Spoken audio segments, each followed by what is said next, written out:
Hi there, I'm James Osborne, the co-founder of the Recruitment Network, and this is the TRN Podcast.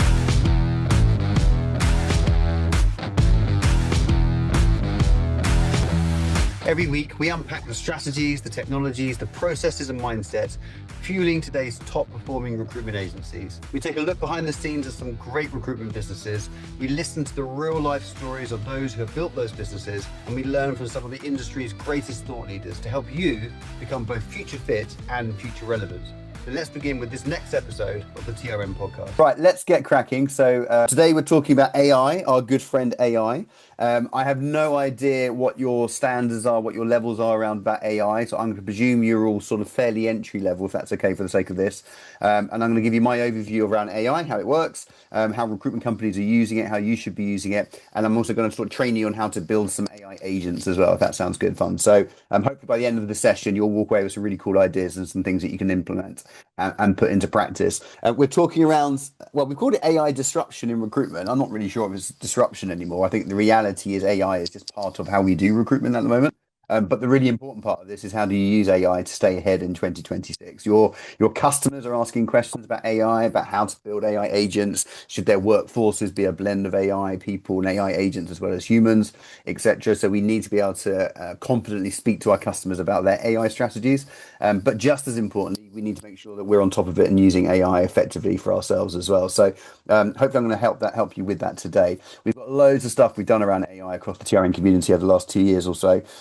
So there's a lot more besides what I'm going to show you today. So hopefully you'll find that useful. So why are we talking about AI? Well, the reality is many recruitment companies are unnecessarily leaking a little bit too much of their profit because the operating models haven't really changed and certainly haven't kept pace with how the market has changed. And again, it doesn't matter if you're solo or otherwise. If you look at this as a very simple sort of graphic, there's a typical recruitment pipeline. You generate revenue, that turns into net contribution. You then have all your overheads and that turns into your operating profit. The reality is the cost now to generate revenue, to generate contribution is significantly higher. Basically, it just costs you more money to run your business. Your cost to find new customers, win candidates, manage your people, manage your business, and all the stuff that goes on. It's just more and more expensive every single day to run a company, to run a recruitment business. So that pound of revenue at the top is no longer worth the same as it was 10, 15, 20 years ago. That's the reality. So our profit is being squeezed all the time. And here's an example I like to use. I've built out 2 recruitment companies here. These are their P&Ls. This is a 10, 12 person recruitment business. This is a traditional recruitment company converting at around 13%. So about 13% of their gross profit is converting into operating profit. And actually, if you look at some of the data going across the industry at the moment, many recruitment companies over the last couple of years have been converting between 3 to 8%. So 3 to 8% of their gross profit is actually hitting the bottom line.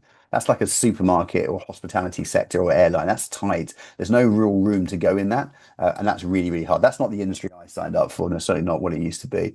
If you look at a recruitment company today, what we're calling a future fit agency, they're now converting more around 30%. So because they've really thought about their business model, their operating model, how AI is helping them, they're behaving financially more like a consultancy firm or a professional service firm, which is what recruitment has always been. And now suddenly 30% of their gross profit is converting into bottom line operating profit. That's sort of pretty damn cool. And that's where you should be setting your sights for this year in particular. Every company I advise is exactly what we're focusing on, because we have this productivity illusion where basically we're focusing on activity all the time, but activity and being busy doesn't always equal being effective, and being effective doesn't always equal being profitable. So the problem we have in a recruitment company, staff costs have risen, consultant productivity varies widely between different people within your business. You've got different delivery models and they're still heavily reliant on 1 or 2 individuals. And we put so much effort to get such a low return on activity sometimes. And as one of our members said at the retreat last year, we've got consultants absolutely smashing all their KPIs, absolutely brilliant, but they're still not hitting their revenue targets and their margin targets. That's the wake up call when you think about it. We're doing loads and loads of stuff. We're just not making as much money as we possibly could. So there's a bit of reality check. That's why when we look at recruiters, we look at net contribution and payout rates. We don't look at revenue. I don't care about people's revenue. It's irrelevant. I care about what's their net contribution. How much profitability are each of your recruiters actually distributing to the bottom line. If any of you want a copy of this payout league table, I've got a payout toolkit. Happy to share that with you. And you can start measuring your business in a slightly different way to make sure that your recruiters are profitable, not just noisy at the top end and generating revenue. So how do we impact productivity, net contribution, and reduce those payout rates of our recruiters in 2026? That's the sort of the focus. So let's think about that now when it comes to sort of AI and the process that sits behind that, because we're talking about labor productivity here. But imagine what would happen if we can now impact all of these things that you see on the screen here. And some of these are quite random. It doesn't really matter. It just gives you some ideas to sort of think about. That if every single one of these things that you see on the screen here can be improved by 1, 2, 3, 4, 5% in the next 90-day sprint that you're working on, what impact would that have to your bottom line profitability? If you could impact all of these things over the course of 2026, what impact that's going to have overall on your profitability? Something's quite random, like your website load speed and your social media engagement, but sort of really important things like average deal size, sales conversion rates, your pipeline deal velocity. All of these things you see on the screen here can be impacted positively by AI. So when you're building an AI strategy, think, what's the point? The point is I can tweak and improve all of these things by 5%. You add all that together, that will significantly create more profitability at the bottom of my recruitment company, whatever size business you are and whatever market you're in. Does that make sense? So hopefully you get the concept of why we're so obsessing about this, because AI isn't all that speed. It's about space for you, your business, your people to do their best work. That's really, really important to understand. I want to make sure that recruiters are playing the 80-20 rule properly. And I've been using this loads in the last 12 to 18 months or so, this graphic, where this is a recruiter 101. Let's be honest about it. 80% of our recruiters' time is spent writing email campaigns, generating leads, client proposals, market mapping, doing candidate outreach, all this administrative type of stuff. And we only really end up with about 20% of our time left where we can go and do the stuff that's really bloody important in recruitment, like get in front of our customers, be on the telephone, network with our customers, be at an event, in meetings, and so on and so forth.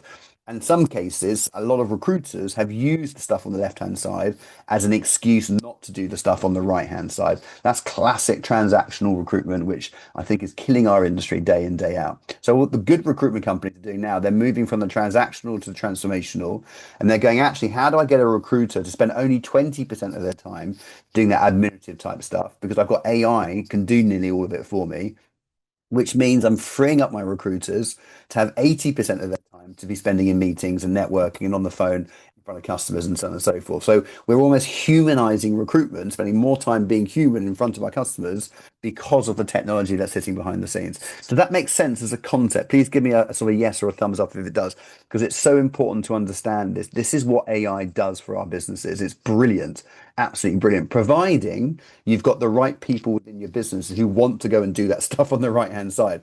If you free up all your staff and then they don't want to go and do that, you've got a bigger problem to sort of fix, which is actually getting people who want to get out in front of customers and do all sort of the good stuff, the stuff that where our industry always came from.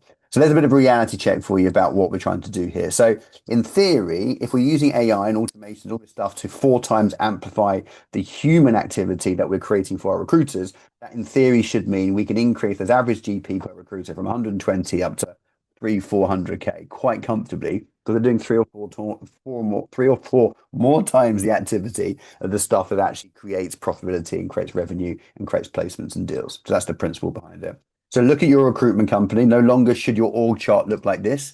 You're getting it wrong if it does, where there's lots of people in your business and we're building a plan where we're going to hire more people and hire more people. Nothing wrong with hiring people, but before we do, let's just think about bringing in another layer, or maybe a couple of other layers, maybe one which is an offshore team. I know some of you are doing a lot of offshoring work at the moment, where you've got teams in other countries who are doing some resourcing or some ops support stuff, etc.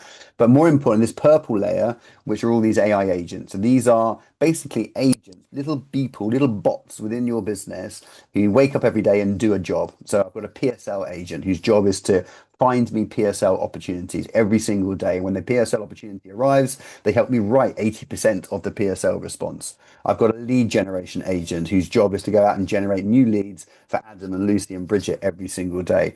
I've got one that's doing job scraping, one that's doing market mapping, and so it goes on. So when you're building out your plan, your AI strategy, it's almost like I'm going to build out a list of people people who are going to do things for me every single day. They just happen to be AI agents rather than humans. Does that make sense? Some of you might find that a bit weird, but don't worry about it. Just conceptually, that's the right way to sort of think about this. I've got my core team and I've got this layer of people, these agents, little bots sitting on my computer who are going to do things for me. And that's how you start this process. So from here, we then start building out this sort of process from here. So how does this work? And okay, so I won't go through this all in detail. So I'm going to share these slides with you later on. But what does AI do? AI doesn't replace people. It allows your people to do a better job of what they were doing yesterday. That's really important to understand. We're going to take away all their crap, pardon my French, and free them up to go and do the stuff that makes more money. That's what this is all about as much as anything else. So you need to ask yourself the question, well, what do you want to automate? What do you want to keep human? As Sam Altman, who's the CEO of OpenAI, says, it's not about replacing people's jobs. It's about replacing the tasks within those jobs. That's the key thing. So if you think about all those tasks that you do as a leader or your recruiters do, or anyone in your business, your marketers do, etc., all those 5 second, 5 minute, 5 hour tasks, and then go, how many of those tasks can I get AI to do for me instead now? Maybe even better. So to start the process, we built a thing a couple of years ago called Project Automate. It's absolutely bloody brilliant. It's simple as hell. And I insist that anyone I work with uses Project Automate before they start working with me on an AI strategy. Because what Project Automate does is basically allows you to take a step back, look at your business, map it out, literally on a system, on a bit of a spreadsheet, to tell you exactly all the different things that you do within your business. Before you're going to start playing with tech, adding AI in, building bots and buying stuff, etc. Just take a step back and look at the business, and look at what you do, and look at the workflows within your business.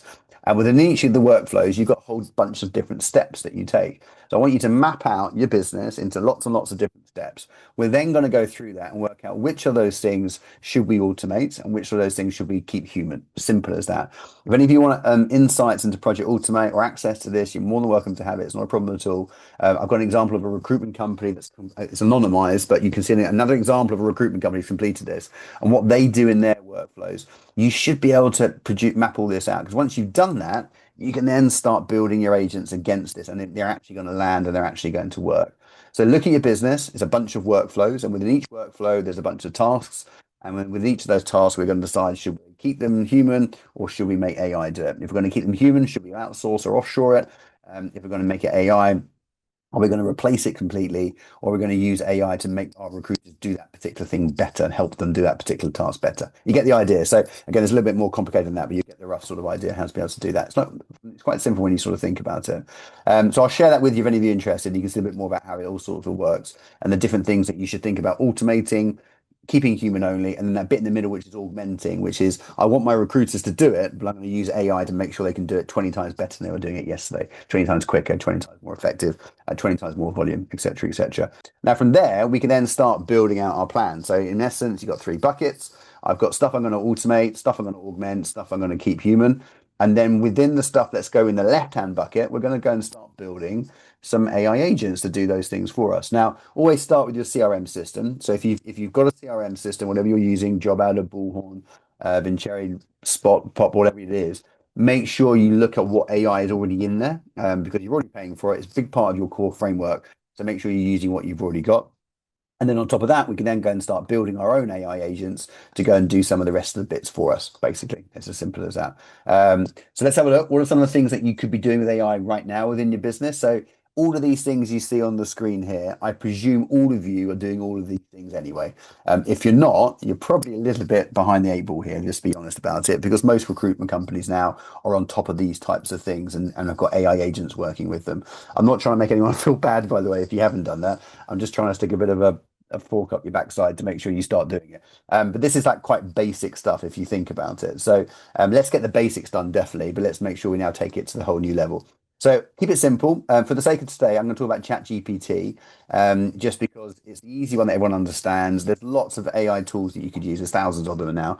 I've always used ChatGPT from the beginning. I want to just become really good at it and get on with it rather than just wait to see what the next one is. The next one is. So I'm going to talk about ChatGPT, but the principles are the same, whether you're using Claude or whether you're using Grok or whatever else it is that you're using. But the principles are pretty much the same, or Copilot and so on and so forth. In fact, we've got a really cool session next week. I think it is all about Microsoft Copilot and how to use Copilot properly as well. So again, if any of you are members of TRN, you want to come along to that, just go to the events calendar on the platform And you'll see the Copilot session, which will be really, really good. Let's talk about ChatGPT for the sake of today. And I'm going to talk about ChatGPT agents. So how to build a ChatGPT agent rather than just sort of using ChatGPT as when you're chatting to it, basically. Again, going back to what we said before, if you think about it, a ChatGPT agent is basically like a virtual employee that sits on your computer or sits on your phone that does a certain task for you every day. Now, I say don't take this the wrong way, but I always treat my agents like absolute idiots. I do that for a reason. It's because when I'm talking to them, I want to explain what I want them to do in absolute simple terms.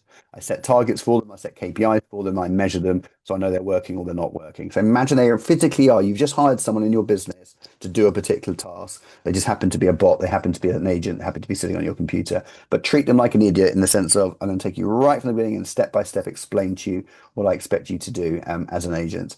So, in its simplistic sense, imagine you are building a resourcing agent, let's just say. You could say to it basically, what's the role? What I want you to do is every day, I want you to find me new candidates for open roles. What are the inputs I'm going to give you? Well, I'm going to share with you job titles and locations, experience levels, keywords. I'm going to tell you I'm going to give you what you need to be able to do it. What's the process I want you to follow? I want you to scrape profiles. I want you to search job boards, summarize candidates for me. And then what am I expecting you to give back to me? I want you to give back to me a short list with all that contact information and some notes around their suitability. So I'm being really simple with my language of what I expect to do. This is not a prompt, by the way. I'm just giving you an example of how to sort of map this out. Then once you've built your agent, you literally go to your agent and you either automate it so it does it automatically, or you go to it and say, hey, can you go and find me 5 senior Java developers in Manchester with AWS experience? And then it goes and runs against that logic that you trained it to do. So that's the principle behind building an agent. So it's pretty simple actually when you think about it, when you get your head around it. Okay, so let's go and build some stuff. There's a whole load of things on ChatGPT that you could use to help you. Just to give you some simple stuff to focus on. When you're building an agent out, you've got instructions. That's where you teach it what you want to do. That's where the prompting goes in. So this is where you say, what do you want the agent to do? How do you want it to behave, etc., etc. There's a section on agents, on GPTs, called knowledge files. That's where you can upload documents and PDFs or notes into it. So I use that all the time. So for example, if I am, let's say, for example, I'm creating an agent and I want to track all of my top 100 customers to notify me whenever there's a hiring trigger or they've just released some new jobs or whatever it might be. What I'll do is upload a PDF or a document with a list of my top 100 companies. So it knows exactly who to go and after and who to go and look for type thing. Yeah. So you not upload all sorts of different documents within that. There's different tools that you could use. So I can get it to browse the internet if I want it to browse the internet. But if I don't want it to browse the internet, I can turn that off. That's really important. Quite often people use ChatGPT and they go, oh, it doesn't really work for me, picking up some random stuff from all over the bloody place. That's because you've told it to go to the wrong places or it's going to anywhere it wants to go to. So you can control what it can and can't see and so on and so forth. There's a memory, so you can ask it to remember what it's doing for future sessions, which is good. And then there's automations as well, where you can actually make these things run in behind the scenes whenever you want them to do. So that's some of the sort of core features that you can configure. So let me show you now very quickly how you can build an agent with ChatGPT. If you happen to have ChatGPT open, then that's great. You could use it, which is fantastic. To Louise, to your question, if you look at the left-hand side on your desktop, if you look at the left-hand side of ChatGPT, at the top you've got chats. In the middle, you've got GPTs, and then underneath that, you've got projects. We're going to focus on GPTs. Okay, so this is not chats, these are GPTs. GPTs are basically your version of an agent. So when you open up the desktop version of ChatGPT, if I just bring it over here. So this is my ChatGPT. I've opened it up. I've gone into the GPT section on the left-hand side. And I'm now going to build myself an agent. Now you can do this, Rod, on the free version of ChatGPT, but I think everybody is insanely mad if you're not getting a paid version, because the difference between the free and the paid version are miles and miles and miles ahead, and you can do so much more with the paid version as well. So just to make that really clear, if you want to build your own GPTs, you need the paid version because you can lock them down, you can own them. It's like $16 a month. It's one of the best investments you can make right now. The difference is huge. One thing I'll say as well, if you're using the free version, every time you're pumping in content, insights, and data from wherever it is, you're breaking every bloody GDPR rule under the sun, and your data is going walkabout. So you don't know where that data is going. So at least with the paid version, you can lock it down. I would just suggest. Okay, cool. So let's imagine now I'm going to build an agent, and I'm just going to do this very quickly just to see how I do it. I go on the left-hand side, I go into my GPTs, I click on explore GPTs, and this new box turns up. And on the right-hand side, it says, ask me if I want to create my own GPT. So I say, yes, I'm going to go and create a GPT. And the screen you see on that you see here comes up. We're going to click on that configure button at the top here. And I'm basically going to teach it now what I want this agent to do. So the first thing I do is give it a name. I like to give all of my agents an actual physical name so I can refer to them as my friends. I'm a bit sad like that, but it's a nice way to remember when you've got like 300 or 400 agents running. You've got different agents do different things. I go to Percy to generate my leads. I go to Sandra to find me market data, etc. So again, like people, you can put a little image in, you put a photograph in if you want to, etc. You then put a description in. And this is basically what I want it to do. This doesn't tell the system to do anything. This just, when you built it, it reminds you of what it does. So Percy, the lead generator, it identifies hiring needs from my ICP. That's from my reference to let me know. The instructions is where you put in your prompt. That's where you actually map out and teach it what you want it to do. So here's an example. You are a recruitment BD specialist. I want you to identify new hiring opportunities based on recent online activity from my ideal customer profiles, my ICPs. And I'm going to upload in a second a document that has a list of all of my ideal customer profiles. I now want you to look for new hiring triggers, any personnel movements. Ignore anything older than 30 days. I don't want stuff that's too old. And then produce a list for me in bullet format with all their contact names where applicable. As an example, I did one the other day with one of the members where we actually built out a further version of this, where they then actually started to go and find their email addresses for you. There's a really clever way of doing that, which I'm happy to share with you in a second, if you want to get a list of people's email addresses as well. But there's the instructions. I'm teaching it what I want Percy to do, in essence. Underneath that, you have this button called conversation starters. Don't get too hung up on these. These are almost like little buttons that are created when you build your GPT that are like a quick button that you can click on and make it do something. So if I want a button that it just says who is hiring across my network, I can click on it and it'll just run that quick one for me type thing. Don't worry too much about that for now. You'll play around with those later. They don't do much other than just trigger an action within your agent. If I scroll down further on the left-hand side underneath, I've got my knowledge section where I can upload those files I talked about. So that's where I can put in different documents. So for example, if any of you, when I send you across my BD playbook, that 40-page BD playbook on how to do business development properly in recruitment, you can upload that into your sales agent. So every time your sales agent is doing stuff, it's learning from that playbook that we created for you. So it's quite clever when you think about it. So you can train it to be a bloody brilliant salesperson using our BD playbook or your sales strategies, etc.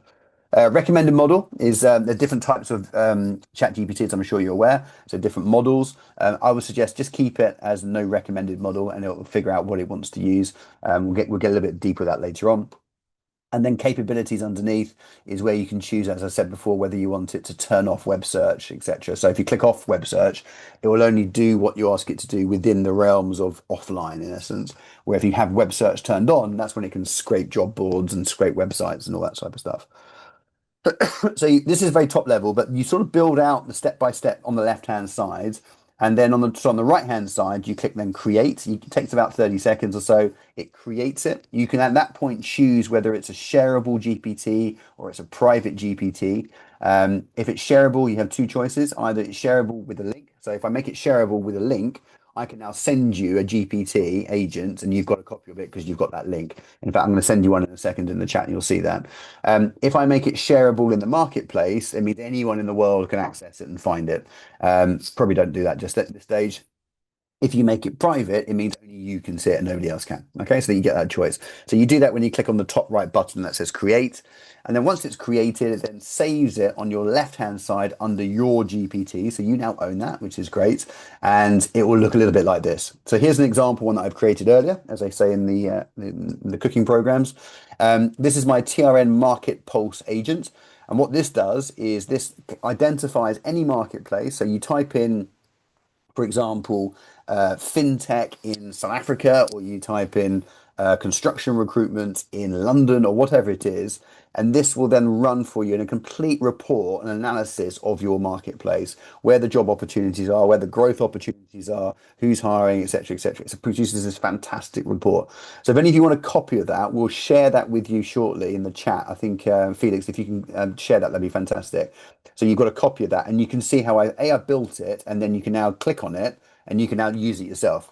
When we send it through to you, by the way, in the chat, you can then click on it and ask it to save it to your GPTs. So you can now physically own that forever. So I'm going to give it to you for free. You now own it forever, basically. And whenever you want to use it, it'll assess your market for you, etc. So you'll be able to see that. Okay, cool. So we'll ping that across to you. So you can see how easy it is to build something and then share it with other people. So for example, in your business, if you've got a team of recruiters, just get one of you to go and build a half a dozen really cool agents and they go and share it with your recruiters and they can just use it. So they don't have to build it themselves. They don't have to figure all this stuff out themselves. They can just utilize the ones that you've already built, which is why I like the idea of having one super user in a recruitment company who's bloody brilliant at building GPTs and then sharing it with the team. That way you've got control over the quality and the outputs and so on and so forth. Okay, hopefully that makes sense. Just a couple of things just to let you know on ChatGPT as you're playing around with it a little bit. When you're using the chat for that matter, if you click on the little there's a little button just underneath the plus button where you can do different things. So you can add photos and files. You could do deep research. Deep research, so you know, is if you're analyzing a marketplace, really analyzing it, you can use deep research. So some of our members now are producing really great data insight reports for their customers, all about their markets, etc., etc. And they're using the deep research function of ChatGPT to do that. So give it a go at some point today. Just type in, ask it to write a report about your market or do a market analysis, and then click on the deep research to get it to do that. It will take an extra like 10 minutes to produce the report, but what you'll get is something, it's like almost like a Harvard graduate sort of document. It's amazing sort of stuff. But these are sort of things you could probably then sell on to your customers quite comfortably. Some really useful insights and data reports, just like things. So just so you know that's what deep research does.